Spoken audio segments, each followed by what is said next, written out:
BNP নেতা ইশরাক হোসেনকে mayor হিসেবে শপথ পড়ানোর দাবিতে সপ্তম দিনের মতো ব্লকেট কর্মসূচি পালন করছেন কর্মী সমর্থকরা। অবশ্য আজ নগর ভবন নয়, তারা মৎস্য ভবনের সামনে অবস্থান নিয়েছেন। এ ব্যাপারে আরও জানবো, আমাদের সহকর্মী ভাস্কর ভাদুরী যুক্ত আছেন আমাদের সঙ্গে। ভাস্কর, আজ তো জায়গা বদল করেছেন ইশরাকের কর্মী সমর্থকরা, এই মুহূর্তে সেখানকার পরিস্থিতি কেমন দেখছেন, কি হচ্ছে সেখানে বিস্তারিত জানতে চাই।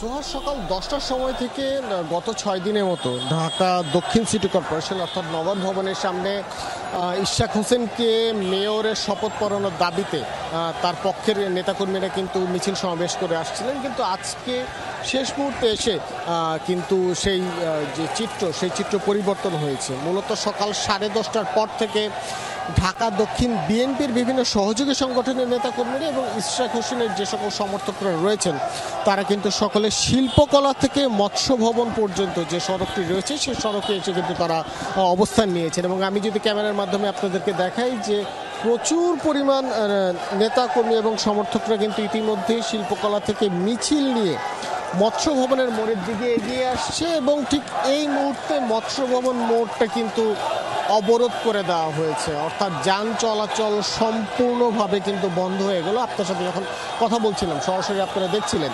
এখন যদি আসি নেতাকর্মীদের কথা, সোহার নেতাকর্মীদের সাথে আমরা যখন কথা বলছিলাম তারা কিন্তু আমাদেরকে বলেছেন যে গত 6 দিন ধরে তারা যে দাবি জানিয়ে আসছেন যে ঢাকা মহানগর ঢাকা দক্ষিণ সিটি কর্পোরেশনের উন্নয়নকে বাধাগ্রস্ত করার জন্য কিন্তু পরিকল্পিতভাবে ইশরাক হোসেনকে শপথ গ্রহণ করতে দেওয়া হচ্ছে না এবং এই পরিকল্পনা যাতে কোনোভাবেই বাস্তবতার মুখ না দেখে তার জন্যই আজকে বিএনপির ইশরাক হোসেনের সমর্থকদের এই অবস্থান কর্মসূচি। এবং তারা বলছেন ঢাকা দক্ষিণের উন্নয়নে ঠিক এই মুহূর্তে ইশরাক হোসেনের শপথ গ্রহণ ব্যতীত অন্য কোনো পন্থা নেই।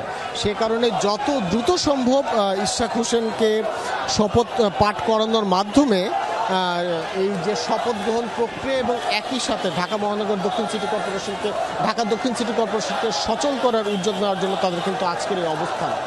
আমরা যত ধারণা করছি আজকে মূলত দুটি বিষয়, একদিকে তো রাজপথের আন্দোলন চলছে, অপরদিকে আপনি জানেন যে হাইকোর্টে এই বিষয়ে একটি শুনানি আছে এবং শুনানির পরে রায় আছে।